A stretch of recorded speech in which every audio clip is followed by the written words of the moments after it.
I knew I was going to die. I don't know how I'm still alive, but I am. My name is Beth, and I'm a person in long-term recovery from mental health challenges and substance misuse. I was born in Rome, Georgia. My mother was 16 when she had me, so she was kind of a baby raising a baby. She came from a family of 9 siblings and my grandmother by herself, so it was a little chaotic growing up, to say the least. My biological father wasn't really in the picture a lot, so I didn't really have a lot of guidance, and I was sexually molested and physically abused by a babysitter that my mom left me with, and I was about 6 and my brother was 4. That led me, I think in the beginning, like I didn't understand. Of course, when you're 6, you don't understand, but I harbored feelings of guilt and shame and just holding it in and afraid to tell my mom. And so I kind of just went through life like that. And I kind of started rebelling and having problems when I was about 10 or 11. My mom took me to a psychiatrist and they diagnosed me with a borderline personality disorder. At the time, they said that bipolar didn't develop until later in life. Today, that's just not how they view it, and it's not true.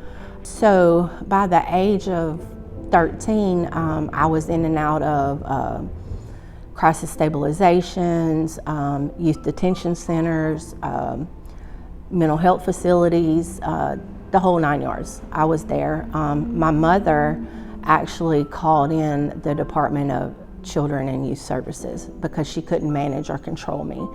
And she thought that she would get the help and resources that she needed to kind of, tone down what life looked like for me and what life looked like for her at the time. And she was doing the best that she could with what she had, but I blamed her for a really long time.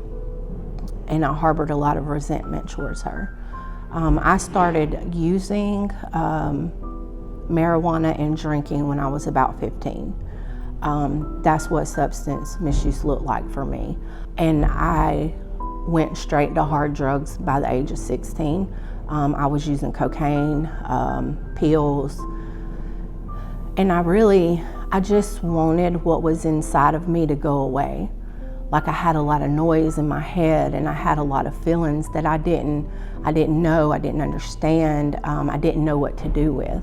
And I had nobody in my life that I felt like I could trust to express those feelings to. And so I used to cover all that up. By 17, I was sent to prison for trafficking cocaine. I spent 2.5 years in prison off of a 5-year sentence. I came home and I lived with my younger brother for a while. And it was probably about 6 months before I went back to drugs because I was still unmedicated. I was still misdiagnosed. I got out in 2001 from prison. I got pregnant in 2002 and I didn't use. And then I got pregnant again in 2004. And as a result of my mental health being unstable, I lost custody of my children. And I ultimately signed adoption papers for them. So they wouldn't have to go through the craziness and chaos of my life. But that tipped me over the edge. And I went into a spiral of addiction that I had never been in before. If it was out there, I used it. I think I traumatized myself more because I was in toxic relationships, abusive relationships, and I felt like I deserved it. I felt like I deserved it because I had lost my children, that I wasn't a good mother, that I wasn't a good daughter, I wasn't a good granddaughter, I wasn't a good friend. I felt like I disappointed a lot of people. I'm sure I did, but I was more disappointed in myself because I couldn't stop. And I was in and out of jails and in and out of more mental health institutions. And then a doctor finally diagnosed me with bipolar, and they put me on medication, and I would stay stable for a little while.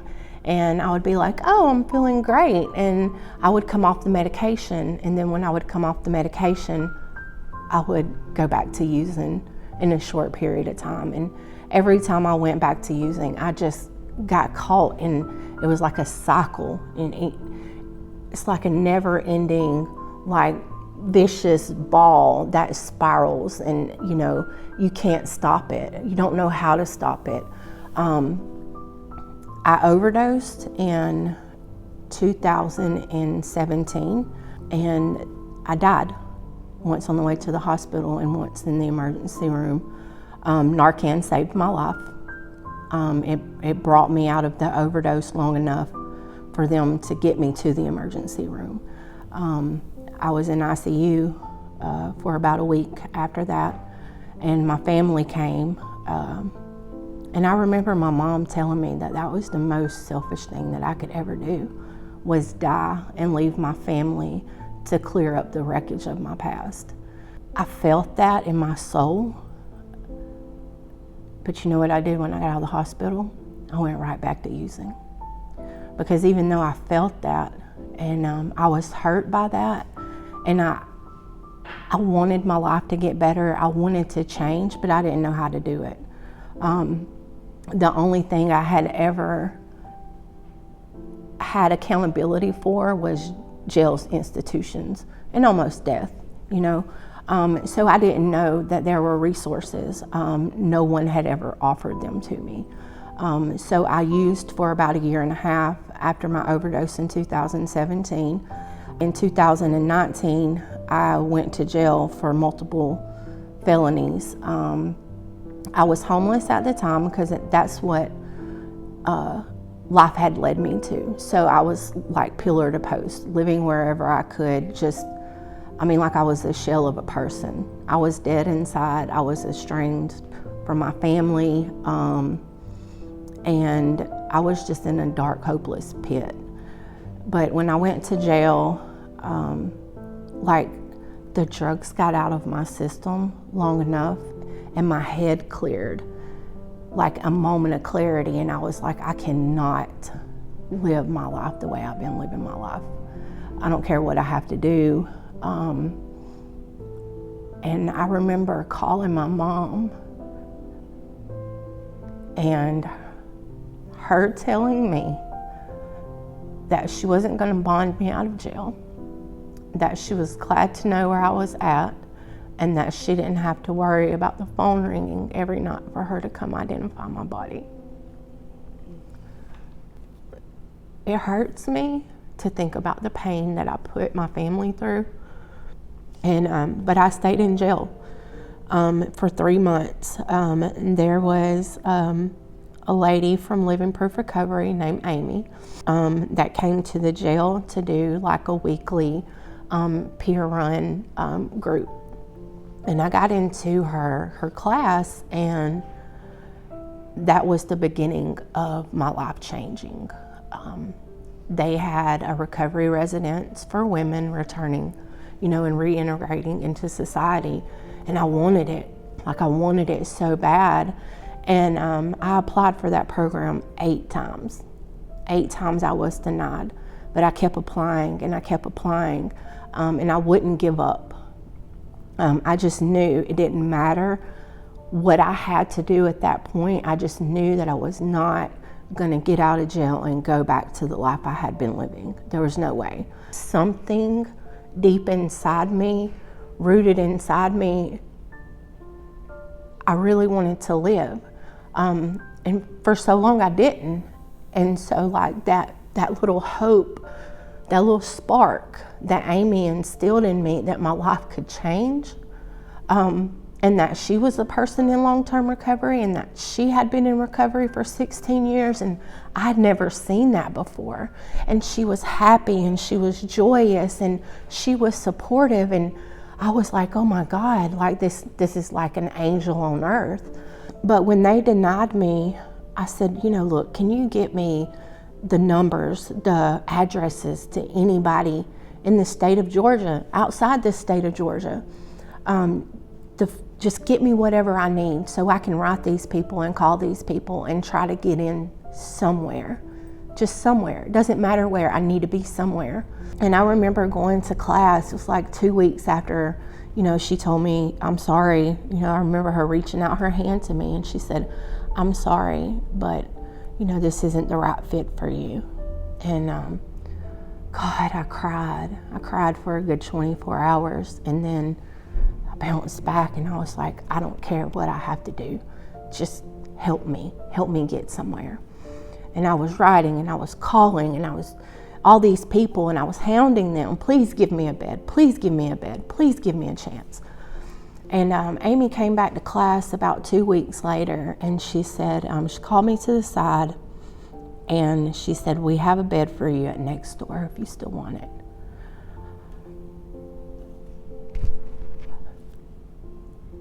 I can still feel that relief.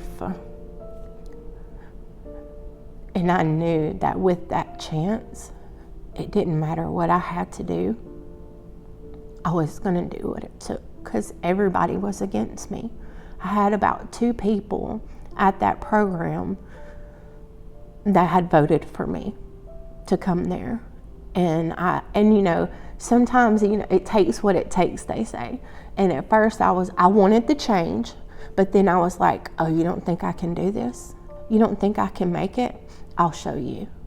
And so I stuck and stayed through the rules, through the politics, through the 12 women that had a revolving door and different attitudes and different personalities and everything. And I was like, I've been to prison, I've been to jail, I can do this, So not my biological father, because my biological father had died when I was 15, so he was never really a part of my life.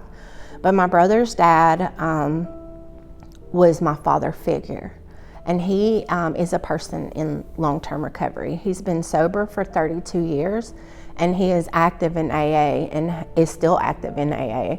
And he just got me. He was like, I'm not giving up on her, Elizabeth. If she gets a bed somewhere, like, I'm going to bond her out and she's going to treatment and rehab, because this might be the one time that she gets it. And that's what he did. And I bonded out and I got to talk to him for about 5 minutes and give him a hug. And Amy, I can remember, took my phone and I went to next door and I had no outside contact for 30 days. It was what I needed. When I would get little stints of being clean and sober and stable, I would be like, look at me, look at me, look at me, love me, love me. And it's not like that. I had wreaked hell on my family for 25 years, and they have a process. And one thing I've learned today is that I have to allow them that process. My mom brought some stuff up there for me. And my dad, he paid the rent up for me for like a month and, long enough for me to get on my feet. And I remember getting my phone back and I called my mom and she said, don't call me. I have nothing to say to you. And she hung up the phone. And, I was a little put off, but I was like, okay. But my dad would talk to me, Steve would talk to me. And he said, Beth, your mom is hurt. She's scared to invest in this because she thinks it's going to be the same thing, just like before, multiple times. But I stayed. I didn't have to. I wasn't mandated to next door. Even though there were days that I was like, I'm leaving. This ain't for me. I was invested. I started the only Narcotics Anonymous meeting in Floyd County at Living Proof Recovery. I was introduced to the Georgia Mental Health Consumer Network through Living Proof Recovery. I graduated from the Respect Institute and I started speaking at speaking engagements. So I was invested. I applied for and did training and received my certified peer specialist of mental health. I got stabilized on medication, like life was beginning to change for the better. I'm not where I want to be in life, but I'm living a life beyond my wildest dreams right now. You know, I have a great relationship with my mother, something I never thought I would. I mean, like, I have the codes and keys to get in her house. I'm building a relationship with my brother again. I try to do what I can for my sister. She's still lost in active addiction. I have to feed that with the long-handled spoon because I refuse to get sucked back in. Like, I value my freedom. I value my recovery community, my recovery, my tribe. Like, I've met so many great people. I've completed multiple trainings. You know, I did like forensic peer mentor so that, you know, one day I can go back into the jails and the prisons and I can mentor the people that are coming out so they can have that resource of somebody supporting them. And that's what recovery looks like for me now. The support that I can give to my peers that they didn't have before, because that's what I learned. That's what I never had. Like, I wished I had known that was out there. It was hard for me to talk to a psychologist or a psychiatrist and them to tell me what to do with my life. And I'm like, you haven't walked my shoes. You haven't lived my life. You don't know me. You can't tell me what to do because you've never been there. But when I found peer support, it changed my life because they got me. They were just like me. I volunteered at Living Proof for a very long time. I am now an employee of the Georgia Mental Health Consumer Network, where I support peers at the Bartow County Peer Support Wellness and Respite Center. And that's been a goal for me for 2.5 years. And I fought for that. I fought for it. I want to tell the families, because I actually talked to my mom and I asked my mom the question of, like, what could have helped you if somebody could have told you something? And she said, I blamed myself for a very long time. I blamed myself and I harbored guilt and I didn't know what to do. And I would like for families to know that it's not their fault, you know. And the best thing that I feel like they can do is when that time comes and your loved one reaches out their hand, please have your hand there, because it might be that time. It might be that time that they get it and that they're ready. What I would tell my peers now, and what I do tell my peers, is that you are loved, you are valued, and you matter. Even if you're still in active addiction, like, there's hope. There are people here. I love you and I support you wherever you are in life.